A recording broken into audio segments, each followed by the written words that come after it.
भोपाल में, और मुनमुन को इस बार मिनिस्टर बनाना मेरी जिम्मेदारी। तो सुना आपने, ये यलगार थी तुलसी पीठाधीश्वर स्वामी रामभद्राचार्य जी की, और वो दौर था विधानसभा चुनाव के पहले का दौर, जब विधानसभा चुनाव के पहले रामभद्राचार्य जी एक राम कथा के दौरान सिवनी की जनता के बीच में ये यलगार भर रहे थे कि सिवनी से कमल आप खिलाइए, हम उसे मंत्री बनाएंगे। सिवनी जिले में दो विधायक होने के बाद भी जब विधानसभा मंत्रिमंडल का विस्तार हुआ तो सिवनी के हाथ निराशा हाथ लगी। मंत्री की अगर बात की जाए तो सिवनी जिले के हाथ में मंडला सांसद के रूप में फग्गन सिंह कुलस्ते मोदी मंत्रिमंडल में कैबिनेट मंत्री के रूप में इस जिले का प्रतिनिधित्व कर रहे थे। इस बार जब लोकसभा के चुनाव हुए तब वे प्रचंड बहुमतों से जीते, और ये संभावनाएं जताई जा रही थी कि मोदी के मंत्रिमंडल में फग्गन सिंह कुलस्ते का नाम बिल्कुल फाइनल हो गया है।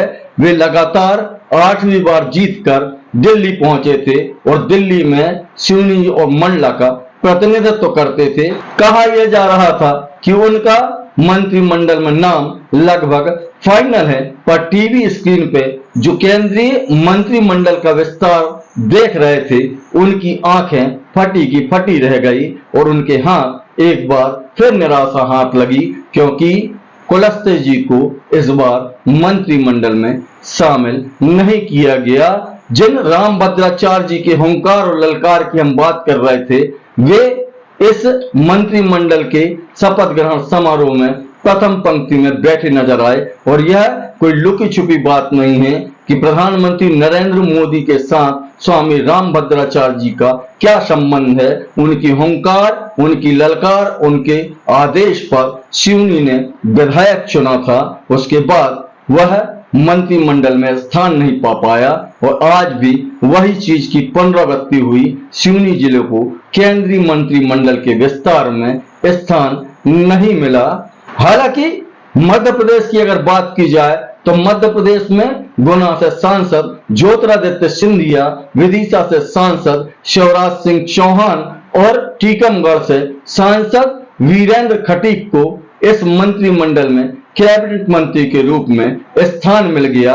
वहीं आदिवासी चेहरे के रूप में सावित्री ठाकुर जो धार से सांसद का प्रतिनिधित्व करती हैं, वहीं बैतूल से दुर्गादास उइके जो सांसद हैं उन्हें मंत्रिमंडल में ले लिया गया।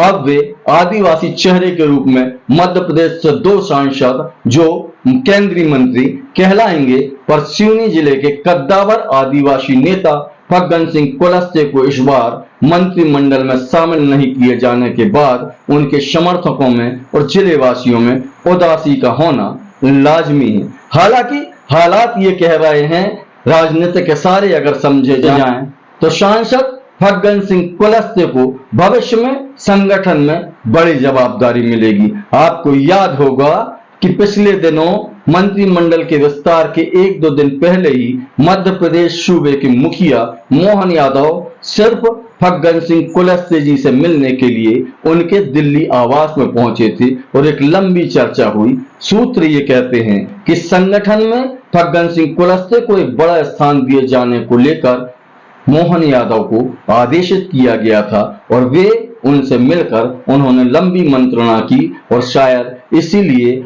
आज जो मध्य प्रदेश के जो मंत्री बने हैं उसमें फग्गन सिंह कुलस्ते का नाम केंद्रीय मंत्री के रूप में नहीं आया। भविष्य में अगर संभावनाएं तलाशी जाएं और राजनीतिक इशारों को समझा जाए तो कहा जा रहा है कि फग्गन सिंह कुलस्ते को संगठन में एक बड़ी जवाबदारी दी जा सकती है।